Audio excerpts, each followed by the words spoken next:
Look at verse 32. Well, actually, look at the end of verse 30. He shall return and show regard for those who forsake the holy covenant.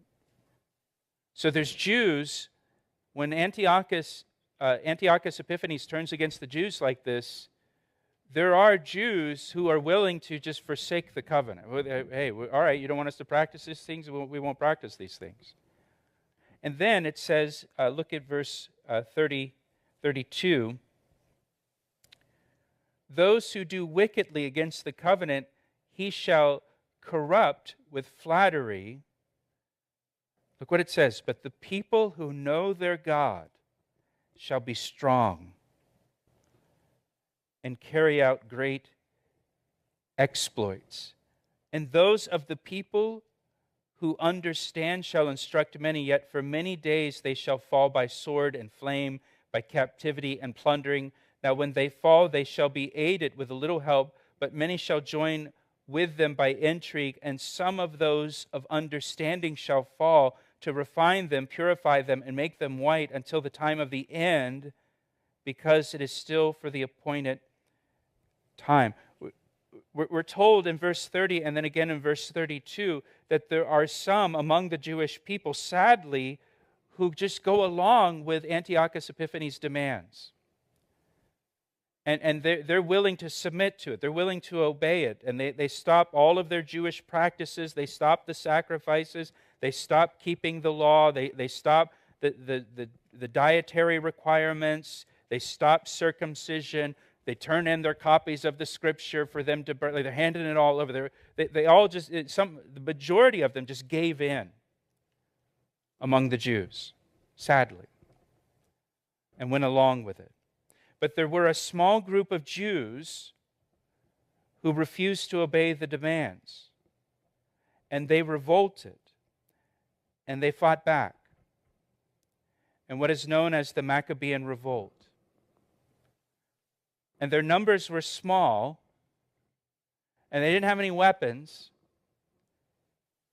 but they took a stand for God. They took a stand for God.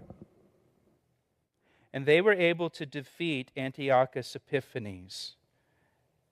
And they were able to cleanse the temple in Jerusalem and remove the idol to Zeus and cleanse the altar that pigs were sacrificed on and rededicate it back to the worship of Yahweh. This is the celebration of Hanukkah that the Jews still celebrate to this day. The Feast of Dedication that's talked about in John's Gospel that Jesus celebrated. That's what it's referring to. It's the dedication of the temple during the time of the Maccabeans. When this small group of people chose to take a stand for God and not give in to what the government was telling them they have to do and have to give up. And they're referred to here in verse 32. Look what it says about them. This little group of people that stood up against Antiochus. Those who know their God shall be strong. Those who know their God. They shall be strong. And look what it says. And they will carry out great exploits. That's exactly what happened. This little band of Jews that refused to give in, refused to bend the knee to what Antiochus was demanding of them. They took a stand. Many of them had to flee out into the desert. And they started kind of like this guerrilla warfare thing. And they fought back. They knew their God. And they were strong. And they carried out great exploits. It says, I love that. Those who know their God will be strong. Those who know their God will be strong in the face of persecution. They'll stand against it. They won't cave in to it. They won't roll over to the demands and stop worshiping God. It was God who commanded them to do all these things. The sacrifices, the worship, the temple, all of it. And again, the majority of the people willingly handed it all over and went along with it. But those who know God, those who knew God, they showed themselves strong in the face of the persecution, and they did great exploits.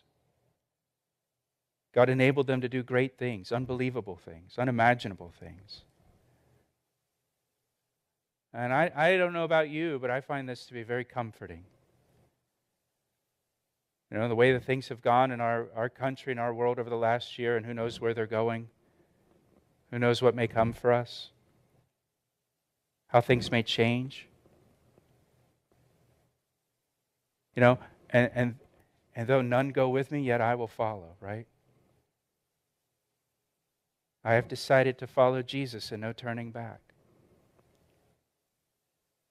And just to take a stand for Christ and not give in to pressure, not give in to demands. When the Lord is the one who has told us to do these things, and now there's this pressure, and maybe many people are caving into it and giving into it.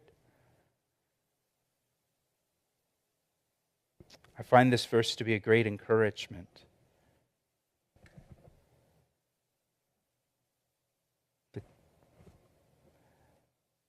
People who know their God shall be strong, and God will enable them to carry out great exploits in His name. God's done it before. He can do it again. He's the same yesterday, today, and forever. He doesn't change. There's no shadow of turning with Him.